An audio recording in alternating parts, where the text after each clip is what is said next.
بعد از مرگ پدرم برادرم گفت فقط یه امضا لازمه. گفت به هم اعتماد داریم مگه نه؟ منم امضا کردم چون هنوز داغدار بودم، چون فکر می کردم خانواده ایم. اسمم مریمه، یه خواهر که از بچگی زندگی سخت و به دوش کشیده. نه چون قوی بودم بلکه مجبور بودم. مامانم وقتی من 7 سالم بود مرد. یه سرطان لعنتی که هیچ کس جلوش دووم نمی آورد. شب قبلش تب داشت و نفسش تند بود. صبح دیگه بیدار نشد. اون روز دنیام کوچیک شد. یه چیزی از من رفت که هیچ وقت برنگشت. من موندم و حمید برادر بزرگترم که از اون روز شد پدر، مادر، محافظ من. همیشه بهش نگاه می کردم و حس می کردم باید مثل مامان رفتار کنه، ولی نمیتونست. حمید هنوز بچه بود ولی یه باره بزرگ شده بود. چند سال گذشت. زندگی به هم درس سختی داد. من یاد گرفتم زود بزرگ شم. حمید هم بزرگ شد ولی هیچ وقت اون آرامش واقعی رو پیدا نکردیم. مامانم که رفت هیچ کسی نبود که باهاش درد و دل کنم. هیچ دستی نبود که شونم و نوازش کنه. وقتی گریه می کردم تنهایی مثل یه سایه همیشه همراه من بود. یادم میاد یه روز تو حیاط خونه قدیمی من و حمید نشسته بودیم کنار هم. من با بغض گفتم حس می کنم همه چیزم از دست رفته. حمید دستم رو گرفت و گفت ما فقط همدیگر رو داریم مریم. حتی وقتی دنیا تموم میشه ما با همیم. اون جمله بچه درونم رو آروم کرد. باورم شد که هنوز یه پناه دارم و اون هم حمیده. سالها گذشت. حمید ازدواج کرد. بچه دار شد. من همچنان تنها موندم. ولی وقتی بابا مریض می شد اول به حمید زنگ می زد. چون می دونست حواسش به همه چیز هست. تا اینکه یه روز بابا هم رفت. اون روز برای 3مین بار تو زندگیم یه نفر رو خاک کردیم که ستون زندگیم بود. حالا من نه مادر داشتم نه پدر، نه حتی بچه‌ای که باش زندگی کنم. فقط حمید بود و اینجا بود که اولین بار واقعا حس کردم که زندگی فقط با وجود یه نفر ادامه پیدا میکنه. بعد از خاک سپاری خونه بابا عجیب ساکت بود. پر از صداهای خالی، پر از خاطره های مادرم و بابا، ولی تهش مثل یه گودال خالی هیچ چیزی نداشت. من هنوز لباس مشکی تنم بود. چشام پف کرده بود. قلبم هنوز با مرگ بابا درگیر بود که حمید گفت مریم بیا یه کار اداری انجام بدیم. یه امضا. گفتم الان وسط داغ؟ نگاهش رو آروم بهم دوخت و گفت اگه عقب بیفته درد سر میشه. بهتره همین الان انجامش بدیم. و بعد اولین بار حرف ارث رو به میون کشید. نه با طمع، نه با دعوا، با منطق و آرامش. مثل برادری که میخواد بهترین تصمیم رو برات بگیره. گفت تو تنها نیستی، منو داری. منم زن و بچه دارم. بذار کارا دست من باشه و ادامه داد به نفع خودته. قلبم لرزید چون هنوز داغ بابا تازه بود و هنوز حس می کردم باید به کسی اعتماد کنم.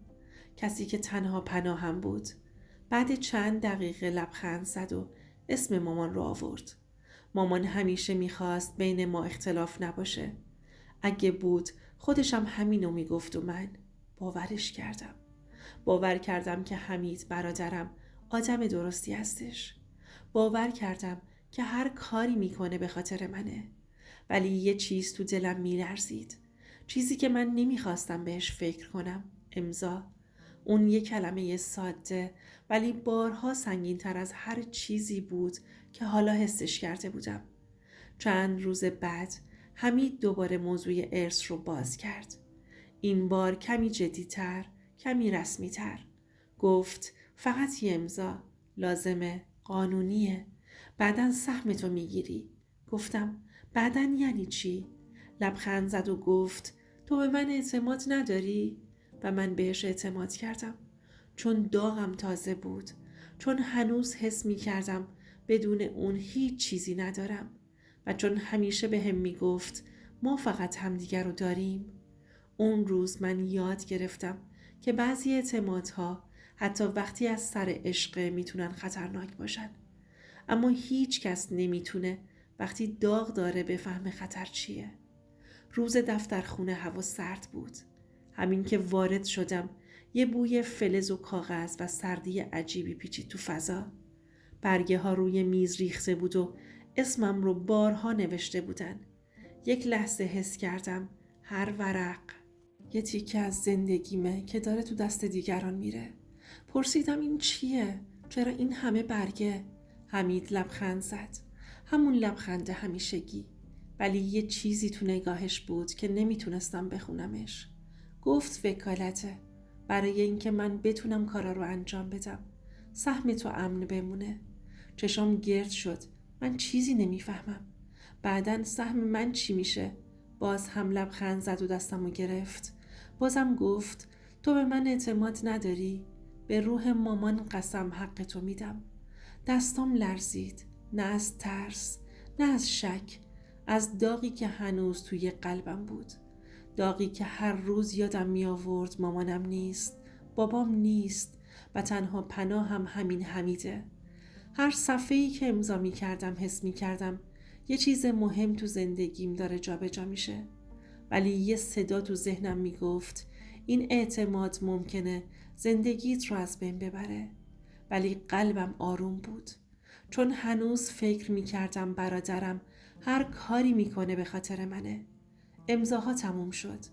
چند لحظه مکث کرد. برگه ها رو جمع کرد و گفت همه چیز درست میشه، نگران نباش. من نگران نبودم، یا حداقل فکر میکردم نگران نیستم. همون لحظه اعتماد کورکورانه سنگینی کرد روی شونه هام. ولی نمیخواستم قبول کنم. وقتی برگشتیم خونه هنوز حس عجیبی داشتم. مثل اینکه یه دریچه تو زندگیم باز شده باشه. ولی نمیدونستم پشت اون دریچه چه چیزی در انتظارمه. اون روز یه چیزی رو فهمیدم. بعضی اعتمادها حتی وقتی از سر عشق و خانواده هستن میتونن خیلی سنگین و خطرناک باشن و هیچ وقت نمیشه وقتی قلبت داغه همه چیز رو درست تشخیص بدی. چند ماه گذشت. هیچ حرفی بین من و حمید رد و بدل نشد. هر روز که میگذشت حس میکردم یه چیزی تو زندگی من کم شده. ولی نمیتونستم بفهمم چی. تا یه روز یه همسایه قدیمی که با بابام دوست بود وقتی منو دید گفت مریم میدونی خونه ی پدرت فروخته شده؟ اول خندیدم. گفتم این که محاله. ولی وقتی اصرار کرد حس کردم یه سنگ بزرگ روی قلبم افتاده. دستام شروع کرد به لرزیدن. چطور ممکنه؟ چطور وقتی من یه امضا کردم هنوز فکر میکردم همه چیز امنه؟ یه نفر تونسته همه چیزو ازم بگیره. با دستای لرزون زنگ زدم به حمید. جواب نداد. پیام فرستادم. دیده شد ولی جواب نداد. اون لحظه هیچ فریادی، هیچ بغض، هیچ چیزی نبود که بتونم بهش تکیه کنم. فقط سکوت کردم. سکوتی که مثل خفه کردن روح بود. روبروش ایستادم و گفتم چطور تونستی؟ حمید یه نگاه به من انداخت. آروم و سرد. گفت تو که مثل من زن و بچه نداری. من خرج دارم. به زورم چیزی رو ازت نگرفتم.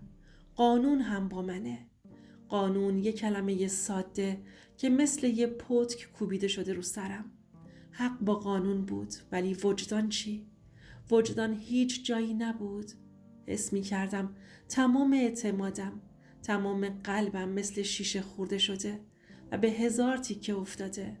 مگه میشه؟ مگه کسی که برادرمه میتونه این کارو با من بکنه و حقمو بالا بکشه؟ من اون روز یاد گرفتم نه تنها اعتماد کور میتونه سنگین باشه، بلکه وقتی با داغ تازه ترکیب میشه یه نفر میتونه کل زندگی تو رو به هم بریزه بدون اینکه حتی لحظه‌ای به وجدانش فکر کنه. همون شب نشستم کنار پنجره، به سکوت خونه نگاه کردم و فهمیدم که بعضی وقتها آدم ها حتی وقتی نزدیکترینن میتونن بیشترین ضربه رو بهت بزنن. اون شب وقتی تنها بودم فهمیدم که زندگی بعضی وقتها هیچ رحمتی نداره. همه چیز رو از دست داده بودم. نه مادر، نه پدر و حتی برادری که فکر میکردم تنها پناهمه. و چیزی که بیشتر از همه دردناک بود، اعتماد کورم به کسی که دوستش داشتم. باعث شد حس کنم هیچ کس واقعی در کنارم نیست.